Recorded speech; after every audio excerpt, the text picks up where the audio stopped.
كتب عليكم الصيام كما كتب على الذين من قبلكم لعلكم تتقون.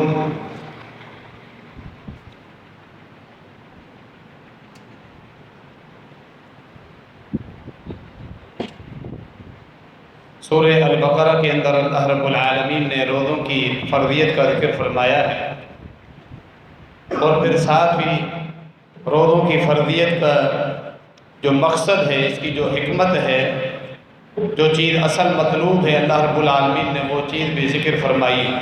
مومنوں، تمہارے اوپر روزے فرض کیے گئے، تم سے پہلی امتوں پر بھی روزے فرض کیے گئے تھے تاکہ تم متقی اور پرہیزگار بن جاؤ. تقوی اور پرہیزگاری ایک بہت بڑی چیز ہے، ایک بہت بڑا ثمر ہے، ایک بہت مضبوط ڈھال ہے ایک مومن کے لیے.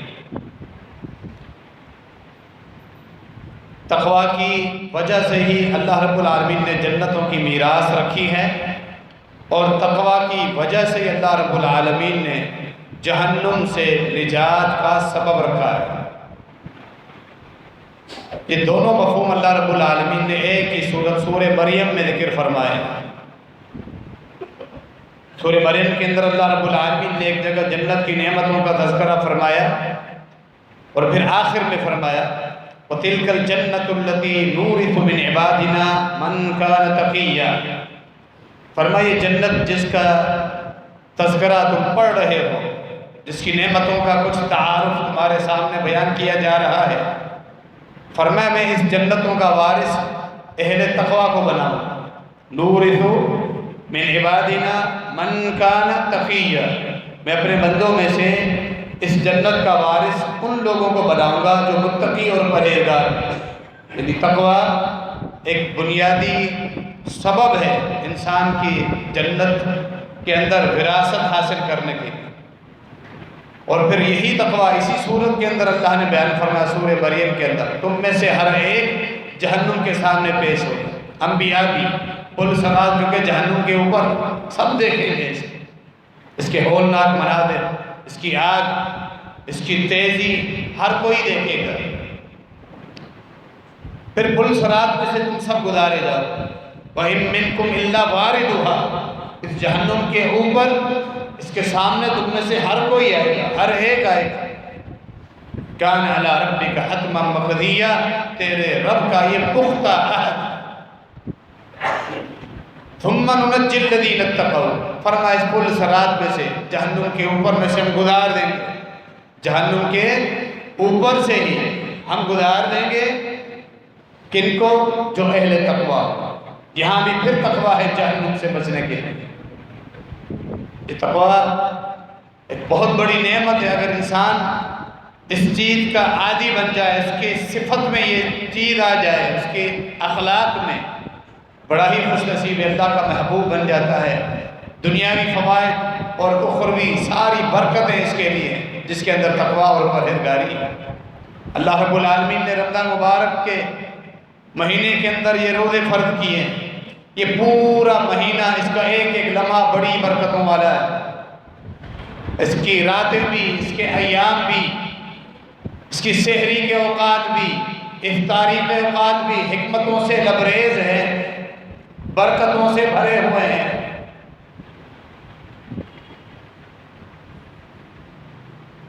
یہ پورا مہینہ رحمتوں کا ہے، گناہوں کی بخشش کا ہے، اور جہنم سے نجات کا. پورا مہینہ یہ جو معروف ایک روایت بیان کی جاتی ہے، اس کی سند سخت ضعیف ہے، ثابت نہیں ہے کہ پہلا عشرہ رمضان مبارک کا رحمتوں والا ہے، دوسرا بخشش والا ہے، تیسرا جہنم سے نجات کا. یہ اس لیے بھی ضعیف ہے کہ جو مقاصد رمضان کی برکتیں بیان کی گئی ہیں، اس کے تینوں عشرے ایک ایک لمحے میں، راتوں میں، دن کے اوقات میں، سحری کے اوقات میں، افطاری کے اوقات میں، رات کو تراویح کے دوران، قیام کے دوران، تہجد قیام اللیل کے دوران، ہر لمحہ رحمتوں سے بھی بھرا ہوا ہے. گناہوں کی بخشش کا بھی سبب ہے اور ہر لمحہ جہنم سے نجات کا بھی سبب ہے۔ کوئی ایک عشرہ کسی ایک خوبی کے لیے مختص نہیں ہے، یہ تینوں خوبیاں ایک ایک لمحے میں پائی جاتی ہیں، رمضان کی ایک ایک گھڑی میں موجود ہے، اور وقت اسی طرح تیزی کے ساتھ گزر رہا ہے۔ رمضان مبارک کا دوسرا جمعہ ہے۔ اللہ رب العالمین آگے بھی جو 2 عشرے تقریباً رہتے ہیں، مزید ہمیں محنتیں کرنے کی توفیق عطا فرمائے۔ پہلا عشرہ بیت چکا، اس میں اگر کمی کوتاہی ہوئی ہے ہر ایک اپنا جائزہ لے، اس کے روزے، روزانہ کا قیام، تراویح، قرآن کتنا وہ پڑھ چکا ہے، کس قدر وہ صدقات اور خیراتیں نکال رہا ہے، اپنا تجزیہ کرے، اس کمی کی تکمیل کرے، اور آئندہ باقی 2 عشروں میں مزید محنت کرنی ہے۔ جو کوتاہیاں ہو گئی وہ اب کوتاہیاں نہ ہونے۔ اللہ رب العالمین کتنا رحیم ہے، کتنا کریم ہے ہم سب کے اوپر۔ شروع میں جب رمضان مبارک کے روزے فرض ہوئے، اس سے پہلے 10 محرم الحرام یوم عاشوراء کا روزہ فرض تھا۔ اللہ رب العالمین نے رمضان مبارک کے روزے فرض کیے اور عاشورے کے روزے کی فرضیت منسوخ ہو گئی، اب وہ مستحب برقرار رہا۔ جو رکھنا چاہے اس کے لیے بڑی فضیلت ہے، فرض نہیں، جو نہ رکھ سکے اس کے اوپر فرض نہیں۔ رمضان کے روزے فرض کیے، اور جب رمضان کی فرضیت ہوئی شروع والے چند سالوں تک اللہ رب العالمین نے ایک روزے کا دورانیہ کتنا رکھا تھا۔ صحابہ کرام کے ایمان کو چیک کریں، ان کے اعمال، ان کی مشقتیں اللہ کو راضی کرنے کے لیے ہر مشکل عمل پر وہ راضی ہو جاتے تھے، ہر مشکل حکم خوشی خوشی سے ادا کرتے تھے۔ رمضان مبارک کے احکامات میں شروع میں 2-3 سالوں تک یہ حکم تھا، مغرب کے وقت افطار کے بعد عشاء تک، سونے تک تمہیں جو کھانا پینا ہے، نیند آنے تک جو کھانا پینا ہے وہ کھا پی۔ شادی شدہ ہے، اپنی بیوی سے اپنا حق ادا کرنا چاہتا ہے، وہ بھی اسی دوران ہی۔ نیند آ گئی، عشاء کے بعد جو ہی نیند آ گئی کھانا پینا بند، یعنی روزہ اگلے دن کا روزہ شروع۔ کتنا مشقت والا یہ روزہ تھا، یعنی 20 سے 21 گھنٹوں پر مشتمل روزے کا دورانیہ تھا۔ صحابہ کرام نے رکھے روزے، بس صحابہ نے کہ غربت تھی، فراوانی نہیں تھی، روزہ کھولا، کھانے پینے کے لیے کچھ نہیں تھا۔ گھر والے، پڑوس میں خاتون جاتی ہے کچھ مل جائے، خاوند عشاء پڑھ کے آیا، نیند آ گئی، تھکے ہوئے دن کے کام کاج مزدوری، نیند آ گئی، روزہ شروع۔ بیوی پریشان، اللہ کے بندے تجھے تو نیند آ گئی، اب تیرا روزہ کیسے گزرے گا؟ دوسرے دن غشی کے دورے پڑ رہے، بھوک اور پیاس کی وجہ سے۔ اللہ رب العالمین نے صحابہ کرام کی یہ کیفیت دیکھی، پوری امت پہ اللہ رب العالمین نے رحمت نازل فرمائی۔ پھر روزے کا دورانیہ اللہ رب العالمین نے مختص کر دیا، پوری رات تمہیں اجازت ہے، کھاتے پیتے رہو سحری کے آخری وقت۔ یہ اللہ کی رحمت ہے، اللہ کتنا کریم۔ وَلَوْ شَاءَ اللَّهُ لَأَعَانَتَكُمْ، سورہ بقرہ کے اندر اللہ نے اپنے احکامات نازل فرمائے۔ اللہ نے فرمایا میں نے ان احکامات میں تمہارے اوپر بڑی آسانی رکھی ہے۔ اللہ رب العالمین ہمارے ضعف، ہماری کمزوری سے واقف ہے، اسی لحاظ سے ہی اللہ نے اپنا دین، اس کے احکامات، عبادتیں، پابندیاں نازل فرمائی۔ اللہ نے فرمایا میں چاہتا، میں حاکم ہوں، اللہ رب العالمین خالق ہے، حاکم ہے، وہ چاہتا تو سخت سے سخت حکم ہمیں دیتا، ہمارے اوپر عمل کرنا لازم تھا، جو جو چیز اللہ فرض کر دے اس کا عمل کرنا لازم ہے۔ فرمایا وَلَوْ شَاءَ اللَّهُ لَأَعَانَتَكُمْ، اللہ چاہتا تمہیں سخت احکامات دیتا اور تمہیں پریشانیوں میں مبتلا کر دیتا، لیکن اللہ نے تمہیں ایک آسان دین دیا، روزوں کی صورت میں، 5 وقت کی نمازوں کی صورت میں، اور مالی صدقات، فرضی صدقات، زکوٰۃ کی صورت میں، اور پھر حج وغیرہ کے احکامات، اور پھر کچھ پابندیاں اخلاق کے دائرے میں، تمہاری کاروباری معاملات میں، تمہاری حقوق کے معاملات میں، گھریلو معاملات میں، گھریلو زندگی، معاشرتی زندگی میں، شرعی حدود، یہ سب پابندیاں اللہ نے ہمارے لیے فطرت کے حساب سے ہی نازل فرمائی۔ یہ رمضان مبارک کا پورا مہینہ کتنی برکتوں سے لبریز ہے. یہ جو حکمت ہے بنیادی تاکہ تمہارے اندر تقویٰ اور پرہیزگاری آ جائے. یہ تقویٰ روزہ رکھنے سے، رمضان کی راتیں عبادت میں گزارنے سے کیسے حاصل ہوتا ہے، اس کے اندر کیا مثمرات ہیں، اس کی جزیات کیا ہے. خود تقویٰ ایک بہت بڑا دروازہ ہے، بہت بڑی منزل ہے یا ایک باغیچہ ہے. اس منزل تک انسان کیسے پہنچتا ہے؟ تقویٰ تک پہنچنے کے بھی اسباب ہیں جو اسباب اللہ رب العالمین نے رمضان مبارک کے مہینے میں ہمیں عطا کیے ہیں. سب سے بنیادی چیز اللہ رب العالمین کی حاکمیت کا تصور ہے. روزہ رکھنے سے ہمیں اللہ رب العالمین کی حاکمیت کا تصور سمجھ میں آتا ہے، مضبوط ہوتا ہے کہ اللہ رب العالمین حاکم ہے، ہم سب محکوم ہیں. روزہ رکھا کیا مطلب ہے روزہ رکھنے کا؟ کہ تمہاری حلال کی کمائی جو کچھ گھر میں موجود ہے، پھل فروٹ سبزی وغیرہ، باقی کھانے پینے کی چیزیں دن کے اوقات میں سامنے پڑی ہوئی حلال کی کمائی پر اللہ نے حکم دیا ہے کہ یہ چیزیں اب نہیں کھانی، ان کے قریب نہیں جانی. ٹھنڈا پانی ہے، مشروبات ہیں وغیرہ سب کچھ گھر میں موجود ہے. پیاس بھی لگ رہی ہے، بھوک بھی لگ رہی ہے، لیکن نہیں کھانی. یہ اللہ کا حکم ہے، تمہارے اپنے ہاتھوں کا کمایا ہوا ہے، لیکن اللہ کا حکم تمہارے اوپر نافذ ہے. یہ اللہ رب العالمین کی حاکمیت کا تصور مضبوط ہوتا ہے روزے دار کی طبیعت میں، اس کی سوچوں میں.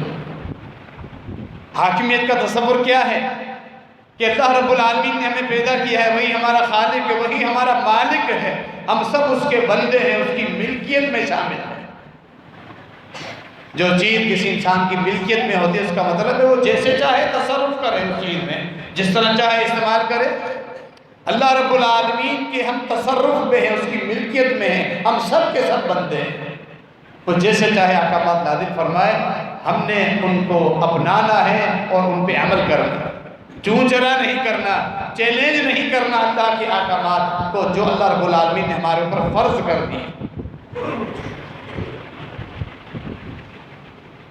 یعنی مختصر اگر جملہ بولا جائے اللہ کی حاکمیت کے تصور کے لیے کہ محکوم یعنی بندہ وہ ہے جو جو چیز اس نے فرض کر دی ہے یہ اس کو بجا لائے. اور یہی تو فرق ہے جو اکثر آپ سنتے ہیں فرض اور نفل میں. بنیادی فرق یہی ہے، فرض چھوڑنے کا اختیار بندے کو نہیں. کیوں؟ اس میں بندہ اللہ رب العالمین کی حاکمیت کا عملی مظاہرہ کر رہا ہو. روزے میں تکلیف ہے، بھوک ہے، پیاس ہے، تکلیف برداشت کرنی ہے، اللہ کا حکم ہے. اللہ نے 500 نمازیں فرض کر دی ہیں، وہ ادا کرنی ہے ہر حال میں. فجر کا وقت ہے، آرام کر رہا ہے، نیند میں ہے، اپنی نیند کو چھوڑ کے رب العالمین کا حکم پورا کرنا ہے، پڑھنی ہے. دن کے اوقات میں دوستوں کے ساتھ کچہری میں مست ہے، بڑا مزہ آ رہا ہے، کھیل کود میں مصروف ہے، بڑا مزہ آ رہا ہے، بڑے سکون میں گھر والوں کے ساتھ کچہری، اپنی اولاد میں بچوں کے ساتھ گھر کی ٹھنڈی چھاؤں میں بیٹھا ہوا ہے. اذان کانوں میں پڑتی ہے، فوراً اللہ کی حاکمیت کا تصور یہ ہے سب کچھ چھوڑ چھاڑ کے اللہ کی فرض کی ادائیگی کے لیے پہنچ جائے. چاہے کاروبار بڑی تیزی کے ساتھ چل رہا ہے، گاہک قطار میں کھڑے ہوئے ہیں اور بڑا فائدہ نظر آ رہا ہے، سب کچھ کے باوجود اللہ کے فرض کی ادائیگی کے لیے چھوڑ کے پہنچنا. یہی تو حاکمیت کا تصور ہے. نہ صرف عبادات میں بلکہ کاروبار میں جو کمائی کے معاملات ہیں کہیں بھی میں ایسا معاملہ نہ کروں جو اللہ اور اس کے رسول نے حرام قرار دیا، کہ اللہ ہمارا حاکم ہے، ہم شریعت کے پابند ہیں. جو جو چیز اللہ رب العالمین نے ہمارے لیے حلال کی ہے ہمارے لیے وہی چیز حلال ہوگی، اور جو جو چیز اللہ رب العالمین نے حرام کر دی اللہ اور اس کے رسول صلی اللہ علیہ وسلم نے، دھوکہ ہو، جھوٹ ہو، دو نمبری ہو، ملاوٹ ہو، نقلی چیز ہو، سود ہو، رشوت ہو، یہ ساری چیزیں جو حرام کے زمرے میں آتی ہیں چھوڑ دینی ہے، کیونکہ ہم اللہ کے پابند ہیں اپنے دنیاوی فوائد کے حصول کے لیے. اللہ رب العالمین کی حاکمیت یہی اولاد ہے، والدین حکم دیتے ہیں، والدین کی اطاعت، فرما برداری، ان کی خدمت اور ان کے ساتھ اچھی گفتگو، نرم گفتگو، کیونکہ اللہ نے ہمیں پابند کیا ہوا، یہ ہمارے والدین ہیں، ان کی اطاعت ہمارے اوپر فرض ہے۔ اسی طرح خاوند کے اوپر بیوی کے حقوق ہیں، حاکمیت اللہ کی ہے، اللہ نے مجھے میرے ماتحت اس خاتون کو کیا ہے، اس کے حقوق ہے، اس کی ضروریات میں نے پوری کرنی ہے۔ بیوی کے اوپر خاوند کے حقوق ہیں، وہ یہ سمجھے کہ یہ اللہ رب العالمین کی حاکمیت ہے، اللہ رب العالمین نے مجھے جس مرد کی عقد زوجیت میں رکھا ہے، اس کے میرے اوپر حقوق ہیں، اس کے حقوق میں ادا کرتی رہوں گی کہ میرا رب راضی ہو جائے، یہ اسی کا حکم ہے۔ ہر لمحے میں، ہر تعلق میں، دنیاوی کاروباری معاملات ہو، عبادات ہوں، آپس کے تعلقات ہوں، حقوق العباد ہوں، اللہ رب العالمین کی حاکمیت کا تصور ہو، انسان گناہوں سے بچ جاتا ہے۔ اور روزہ ہمیں یہی چیز تو سکھلاتا ہے، اللہ کی حاکمیت، سب کچھ ہوتے ہوئے، ہاتھ رکھے ہوئے، جب تک مغرب کی اذان نہ ہو جائے، جب تک سورج غروب نہ ہو جائے۔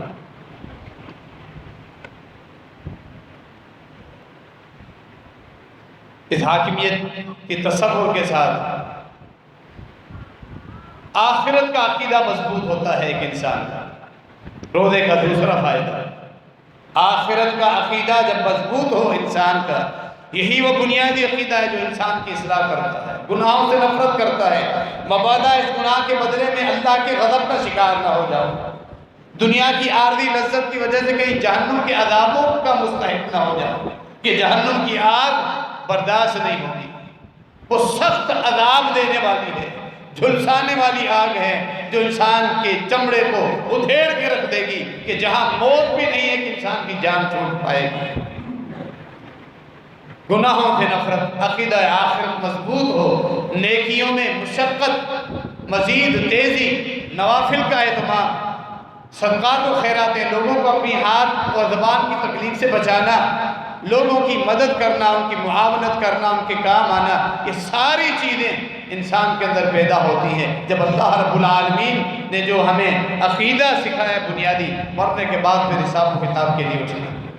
عقیدہ ہے آخرت کا تصور، مزدور جب مزدوری کرتا ہے، سردی ہو، گرمی ہو، چاہے کتنا ہی مشقت والا کام ہو، سخت گرمیوں میں بھی، ٹھٹھرتی ہوئی دھوپ میں، سورج بالکل اوپر کھڑا ہوا ہے، نصف النہار، روڈ پر کھڑے ہوئے، گرم آگ پر جو ڈامبر پک رہا ہوتا ہے، وہ تگاریوں میں انڈیل کر مزدور کام کر رہے ہوتے ہیں۔ اتنی مشقت والے کام بھی تو لوگ کرتے ہیں، شام کے وقت مزدوری ملنا جو ہوتی ہے، کیوں اتنی مشقت اٹھا رہا ہے مزدور؟ پاگل ہے؟ نہیں، اس کو معلوم ہے مجھے 500,000 روپے آخر میں ملے۔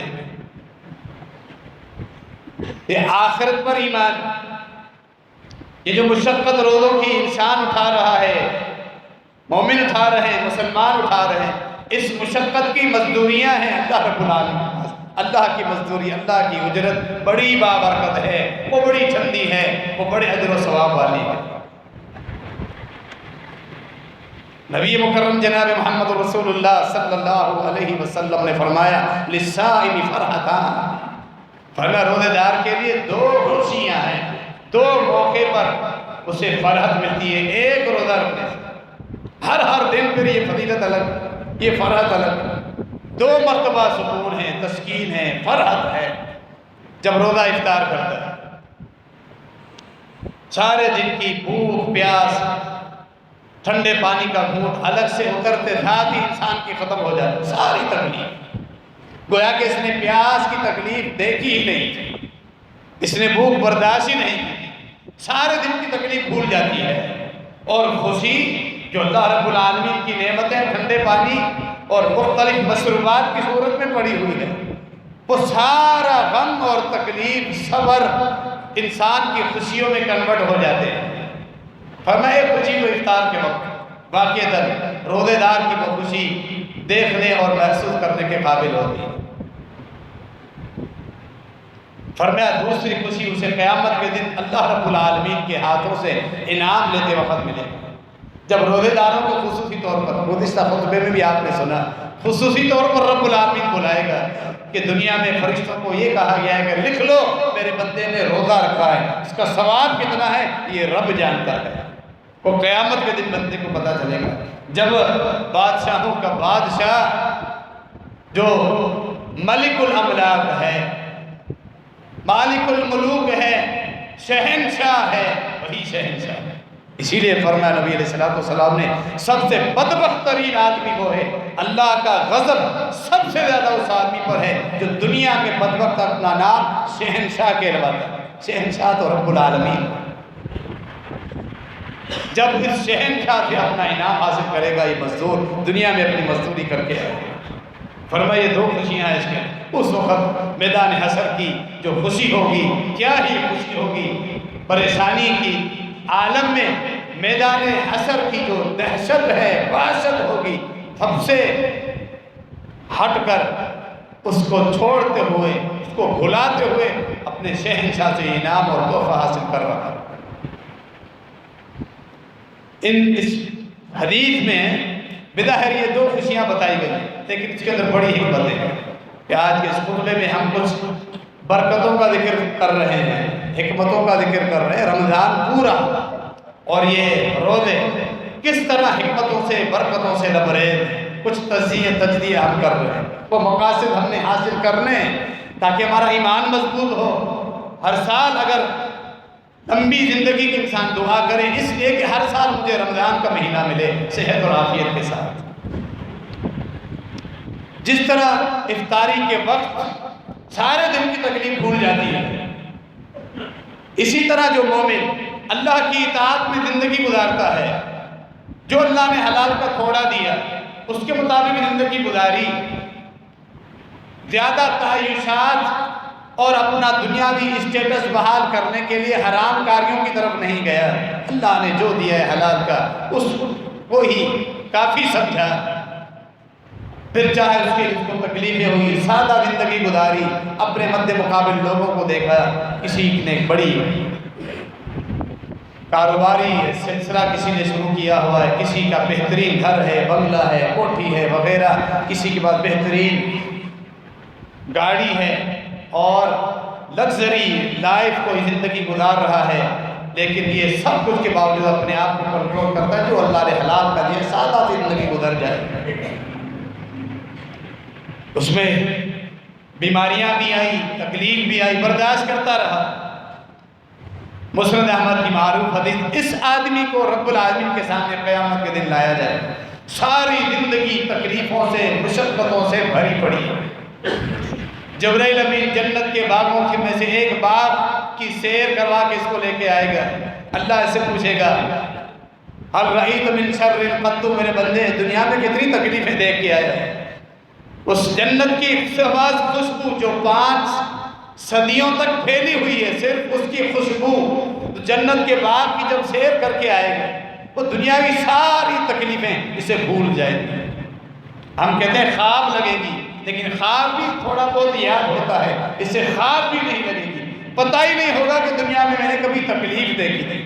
اللہ رب العالمین کی قسم اٹھائے گا، وَعِزَّتِكَ يَا رَبِّ، اے میرے رب تیری عزت کی قسم اٹھاتا ہوں، مَا رَأَيْتُ مِن بُؤْسٍ قَطُّ، دنیا میں کبھی مشقت تکلیف تو میں نے دیکھی ہی نہیں۔ یہ تمثیل ہے روزے کا افطاری کے ساتھ۔ اسی لیے یہ جملہ اچھا جملہ ہے جو معروف ہوا کہ رمضان کہ اپنی زندگی رمضان کی طرح گزارو تمہاری موت بھی عید کی طرح ہو جائے گی، یا دوسرے لفظوں میں یہ تو رمضان کے تو 30 روزے ہیں پورے یا 29، بلکہ اگر یوں کہا جائے کہ اپنی زندگی روزے کی طرح گزارو تمہاری موت افطار کی طرح خوشگوار ہو جائے گی۔ پابندی، اللہ کی اطاعت، فرما برداری، یہ سارے اسباب برکتیں اللہ رب العالمین نے اس مہینے کے اندر رکھی ہوئی ہیں، ساری برکتیں۔ پھر افطاری کے وقت جہاں یہ حکمت ہے، ہم حکمتوں کا تذکرہ کر رہے ہیں، بہت پیاری حکمت کہ آخرت کا عقیدہ جس کا موضوع آپ سن رہے ہیں، اس میں مزید تفصیلات، جہنم کے عذابوں کا جو ذکر ہے، جنت کی نعمتوں کا ذکر ہے، وہاں کی ٹھنڈک، جنت کے مشروبات، لمبے سائے، وہاں کی غذائیں، وہاں کے پھل، رس بھرے پھل جو بہترین ذائقے میں، ہر پھل کے 2 ذائقے رب العالمین نے رکھے ہیں، وہاں کی نعمتیں، اور پھر تقابل میں جہنم کے عذاب، یہ دونوں تصور بالخصوص افطاری کے وقت روزے دار کو ہونے چاہیے، یہ لازمی۔ کیونکہ ایک مومن، ایک مسلمان اپنے ہر لمحے میں اس کے سامنے آخرت ہوتی ہے۔ جب اسے کوئی خوشی ملتی ہے تو یہ سوچتا ہے کہ اللہ یہ خوشی مجھے آخرت میں بھی دینا ہے۔ غم پہنچتا ہے، اللہ دنیا میں غم پہنچتا ہے، آخرت کے غموں سے مجھے نجات دینا۔ کتنی حکمتیں ہیں، بالخصوص افطاری کے موقع پر جب انسان روزہ افطار کرتا ہے، روزے میں پہلے دوہری طور پہ شکران نعمت کا احساس ہوتا ہے، دوہرا شکران نعمت ایک روزے میں۔ جب اس نے بھوک اور پیاس کی تکلیف دیکھی تو ان لوگوں کا احساس جو لوگ غربت میں زندگی گزار رہے ہیں، جن کے پاس کھانے پینے کے اسباب اس قدر نہیں ہیں، پانی پینے کے اسباب بھی اس قدر نہیں ہیں۔ کتنے ہی ایسے لوگ ہیں، کتنے ایسے علاقے جہاں پانی پینے کا اس قدر وافر مقدار میں نہیں، صاف پینے کے پانی کے لیے بڑی مشقتیں اٹھاتے ہیں، بڑی مشقتیں وہ جھیلتے ہیں۔ ہمیں بڑی آسانی کے ساتھ کیا ہے، پینے کا ٹھنڈا پانی، مختلف مشروبات افطاری میں میسر ہے۔ اور پھر جب پیاس لگتی ہے اس وقت اس پیاس کا احساس جو ان علاقوں میں ہے جہاں پانی کی شدت و کمی ہے، بھوک کے احساس میں جہاں وہ لوگ ہیں جن کے پاس کھانے پینے کی کمی ہے۔ بالخصوص ہمارے مسلمان بھائی فلسطین کے حالات، جو یہودیوں نے ظلم اور جبروت کے آخری حد کو وہ پہنچے ہوئے ہیں، ان کو گھروں سے نکالا، ان کے مالی اسباب چھین لیے، اور حتیٰ کہ وہ کھلے میدان میں سادہ سی روٹی پانی کے ساتھ بھگو کر افطار کرنے پر مجبور ہیں۔ یہ سارے معاملات جب سامنے آ رہے ہوں، کم از کم اگر ویسے احساس نہیں، روزے میں تو اپنے فلسطینی بھائیوں کا احساس کر رہے ہیں۔ کس عالم میں، کس کیفیت میں زندگی گزار رہے ہیں، دن کے اوقات میں اپنے گھر کی چھت کے نیچے سو کر روزہ گزار دیتے ہیں۔ یہ درست ہے، اللہ نے آرام کی اجازت دی ہے، 12 بجے تک، ظہر سے پہلے تک 11 بجے تک سوتے رہو، اپنے کاروباری معاملات کے لحاظ سے جتنا آپ سو سکتے، لیکن اتنا بھی نہیں کہ ساری رات جاگتے رہو۔ دن کے اوقات میں نہ ظہر ہے نہ عصر ہے، افطاری سے 5 منٹ پہلے والدہ آ کے اٹھاتی ہے، گھر والی آ کے اٹھائے، اٹھو افطاری کا ٹائم۔ یہ کیسا روزہ ہے؟ ساری حکمتیں ہم نے ختم کر دی، مسخ کر دی۔ جہاں بھوک اور پیاس کا احساس غربت میں سٹیائے ہوئے لوگوں کا ہونا چاہیے، ہمارے فلسطینی بھائیوں کا بھی احساس ہو۔ ان کے لیے کم از کم جو ہم کر سکتے ہیں دعائیں، نہ صرف اجتماعی دعائیں، انفرادی طور پہ اپنے لیے دعائیں کریں، اس وقت بھی ان کو دعائیں میں ضرور یاد رکھیں۔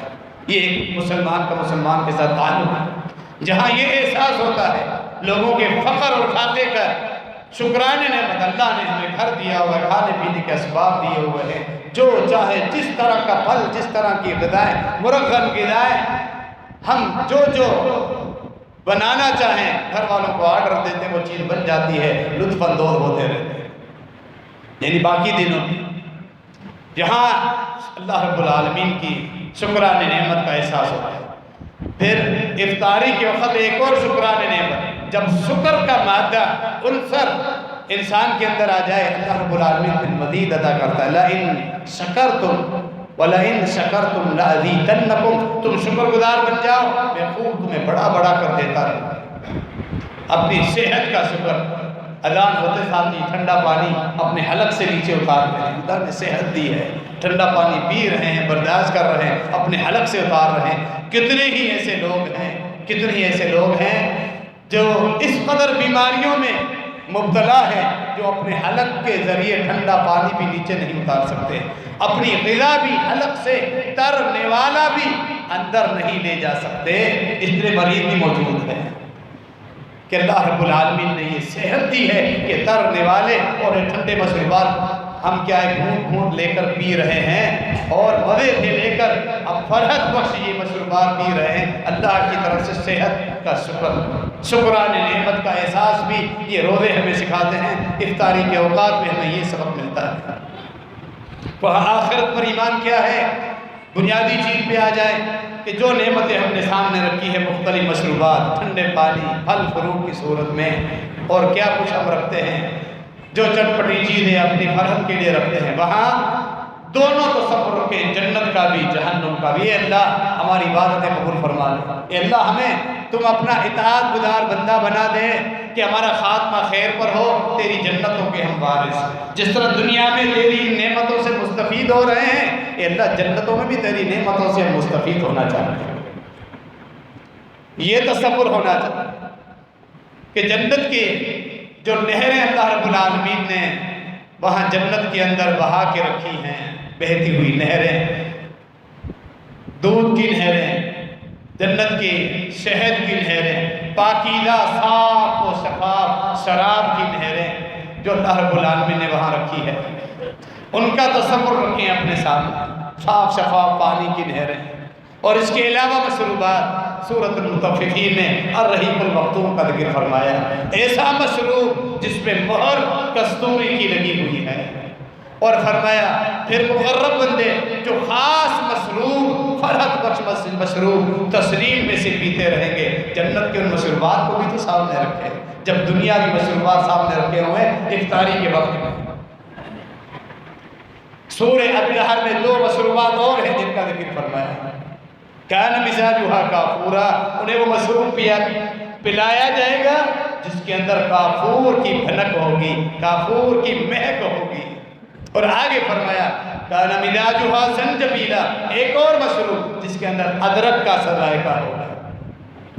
یعنی جنت کے مشروبات میں سے 4 مشروبات کا یہ ذکر ہے، اور اس کے علاوہ بھی کئی طرح کی ٹھنڈک اللہ رب العالمین نے رکھی۔ جنت کی یہ نعمتیں بھی سامنے ہونی چاہیے، اور اس کے مقابلے میں جہنم کے عذاب، جہنم اہل جہنم کے لیے بھی تو مشروبات ہیں، ان کے لیے بھی تو کانٹے والے کھانے ہیں، دھوہڑ کے درخت کی صورت میں بدبودار کانٹے دار کھانے۔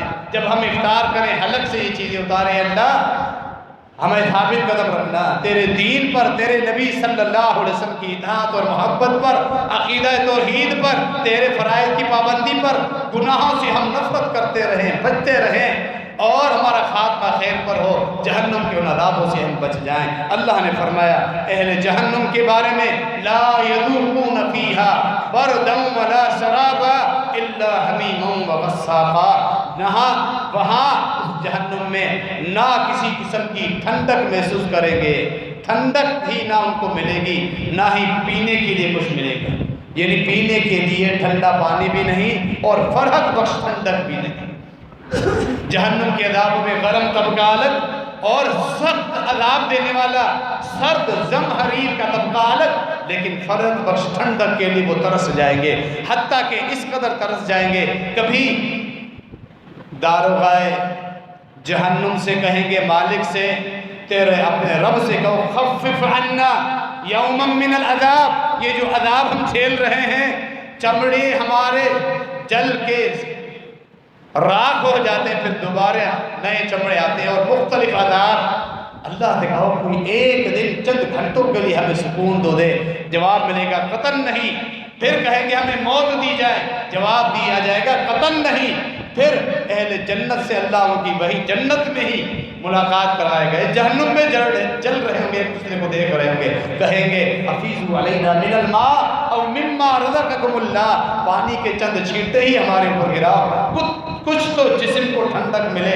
سڑ رہے ہیں اس جہنم میں، ایک عرصہ گزر گیا، ایک لمبی مدت جو ختم ہونے والی نہیں جہنم کے عذابوں کی، ان بدبخت لوگوں کے لیے جنہوں نے رب کی حاکمیت کو چیلنج کیا، اللہ کے فرائض کو چھوڑ کر مزے سے زندگی گزارتے رہے، اور اللہ اور اس کے رسول صلی اللہ علیہ وسلم کی تعلیمات کو چھوڑ کر زندگی گزارنے والے، اس قدر وہ ترس جائے گا۔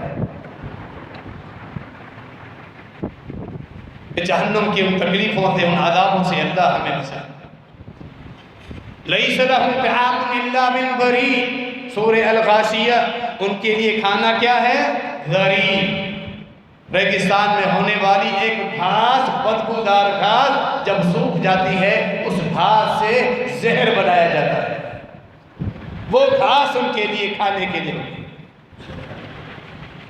لا یسمن ولا یغنی من جوع، جو ہی بھوک کی وجہ سے مجبور ہو کر کھانا پڑے گا، کھائیں گے، حلق ان کا کٹتا ہوا جائے گا، آنتڑیاں کٹ جائیں گی، لیکن ان کی نہ بھوک ختم ہوگی اور نہ ہی انہیں کوئی موٹاپا آئے گا، انہیں کوئی کھانے کا فائدہ ہوگا۔ یہ جہنم کے عذاب۔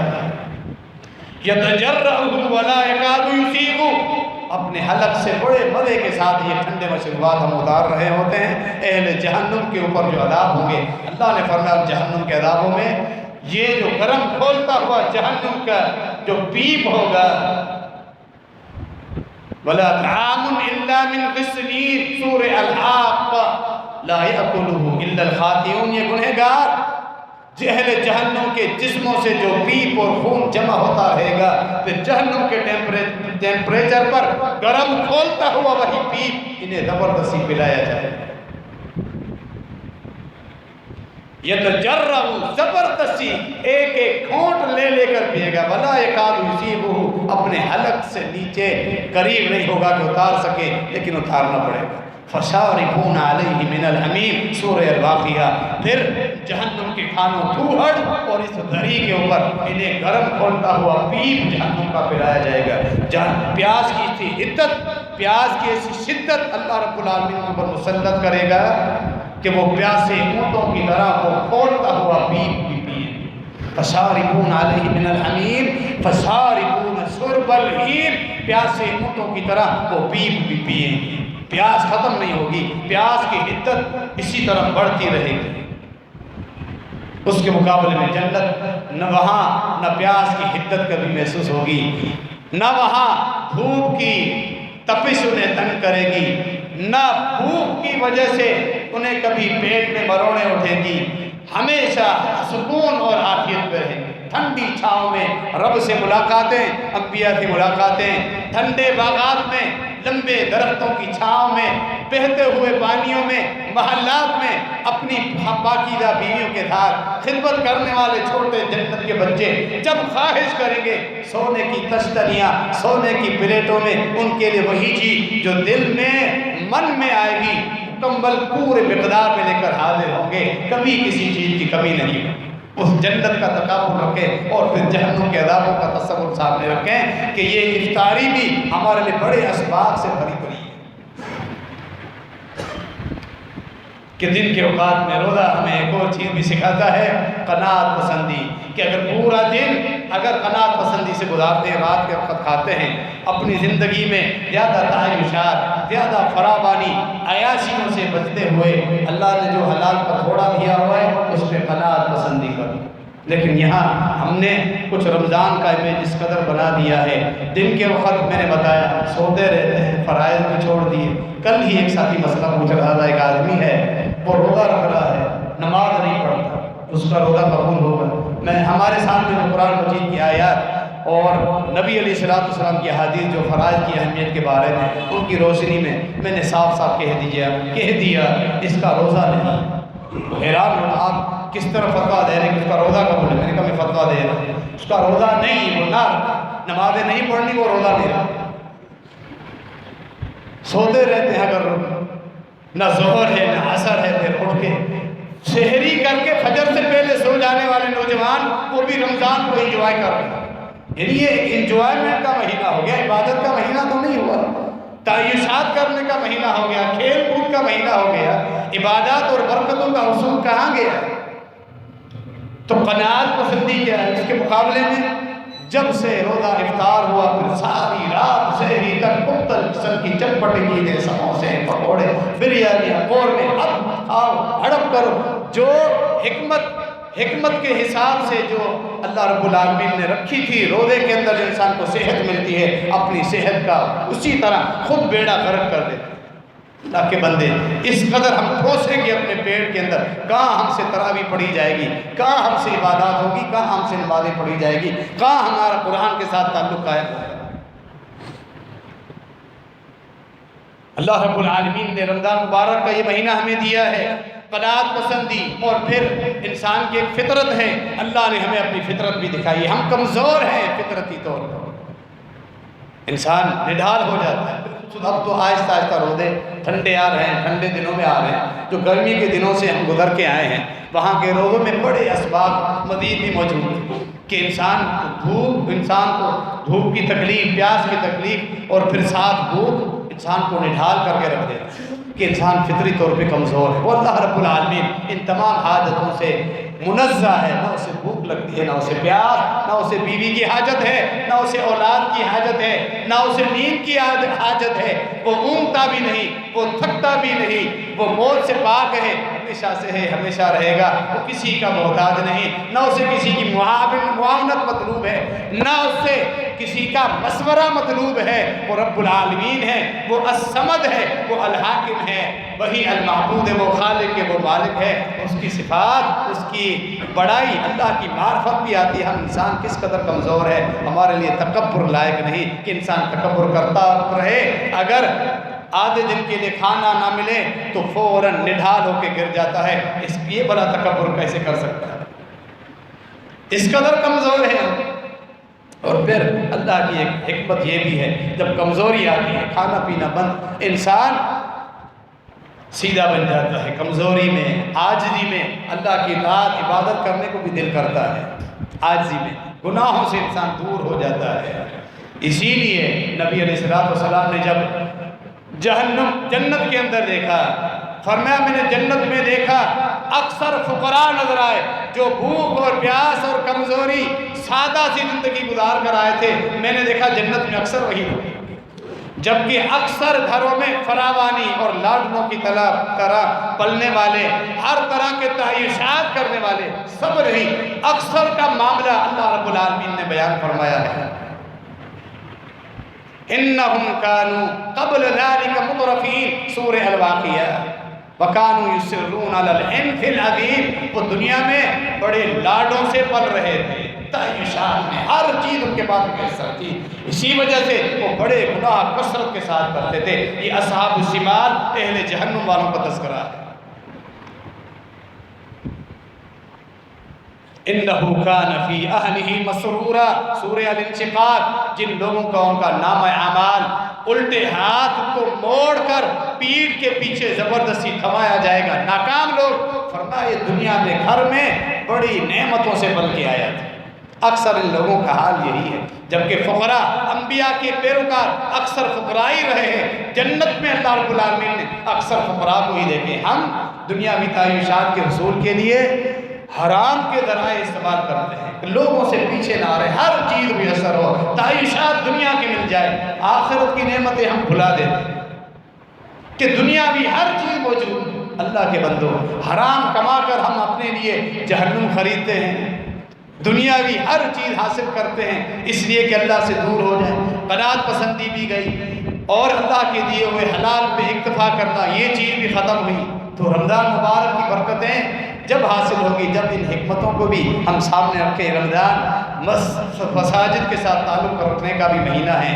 تراویح کے بہانے 5 وقت نماز پابندی کے ساتھ وہ بندہ اپنی اصلاح کرے. اللہ کا بندہ جس کی رمضان میں سے بھی نماز جماعت نکل رہی ہے، رکعتیں نکل رہی ہیں. رمضان تو عبادت کا مہینہ ہے، مسجد کے ساتھ تعلق، مسجدوں سے تعلق قائم ہوتا ہے. اس مہینے میں برکتیں ہیں. قرآن کے ساتھ تعلق قائم ہوتا ہے.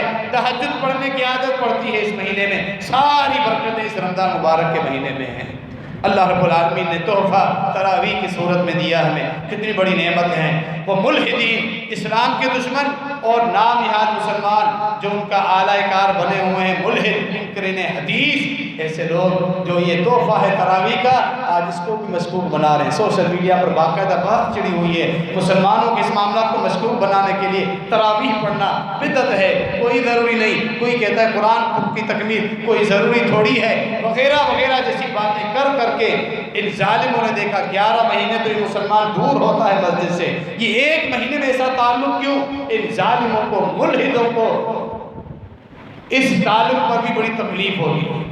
یہ مساجد آباد ہو جاتی ہیں. رونقیں دیکھو تراویح کی صورت میں، ہر مسجد میں رونقیں دیکھو تراویح کی صورت میں. ان ظالموں کو یہ رونقیں برداشت نہیں ہوتی. پھر یہ مشکوک معاملات جو نہ علماء ہیں، نہ صحیح مدارس سے پڑھے ہوئے ہیں، جن کے پاس قرآن و حدیث کا فہم نہیں، خود ہی کیا ہے اسکالر مشہور ہوئے، چند کتابیں پڑھ کے اور اینکر بنے ٹی وی شوز کے پروگراموں میں. شہری کے پروگرام بھی وہ کریں، افطاری کے پروگرام بھی وہ کریں، مسلمانوں کے شرعی معاملات میں فتویٰ بھی وہ دیں، اور اس تراویح کو مشکوک بنا کے تاکہ یہ نوجوان اس تراویح کے بہانے سے جو مسجد سے جڑا ہوا ہے اس سے بھی دور ہو جائے. یہ اجماع ہے تراوی عمر بن خطاب رضی اللہ تعالیٰ عنہ خلیفہ ثانی کا جو مشورہ تھا تمام صحابہ نے قبول کیا. وقت نہیں ہے، اجمالی طور پہ بتا رہا ہوں، اس پر اجماع ہوا، آج تک اجماع ہے. پوری دنیا کے تمام مسلمان ممالک کی تمام مساجد میں تراویح کا اہتمام ہوتا ہے، سوائے چند ان لوگوں کے جو نام نہاد اسلام سے تعلق رکھتے ہیں لیکن نہ ان کا قرآن سے تعلق ہے، نہ تراویح سے تعلق، نہ صحابہ سے تعلق. ان کو چھوڑیں، باقی تمام مسلمانوں کو دیکھیں تراویح کا اہتمام دیکھیں. اجماع فرمایا نبی علیہ السلام نے، میری امت کبھی گمراہی پر جمع نہیں ہو سکتی. یہ اجماع ہے، بات ہی ختم. خام تھا اس معاملے کو مشکوک بنانا. جو عبادات 1 مہینے کی دی ہے اس سے بھی لوگوں کو محروم کرنے کی کوششیں ہیں. مت دیکھیے اس طرح بدبخت قسم کے لوگوں کو سوشل میڈیا پر. جو قرآن حدیث کے وارثین علماء ہیں ان کے کلپ سنیں، آپ ان کی رہنمائی حاصل کریں. اکثر لوگ پوچھتے ہیں فلاں کسی مسلک کے مولوی کا فتویٰ بھیج دیا، 7 منٹ کی ویڈیو. سائیں یہ دیکھیں یہ کیا کہہ رہا ہے. اللہ کے بندو، تمہیں ضرورت کیا ہے اس قسم کے لوگوں کو سننے کی؟ اہل علم کی آپ معاملہ سنیں اور اپنی اصلاح کریں. خام خواہ تم وقت بھی ضائع کرو اور اپنے آپ کو شکوک و شبہات میں مبتلا بھی کرو. اللہ رب العالمین ہم سب کی اصلاح فرمائے. رمضان مبارک کی تمام برکتیں بھرپور طریقے سے حاصل کرنے کے اللہ ہمیں توفیق عطا فرمائے. آمین. وما علینا الا البلاغ.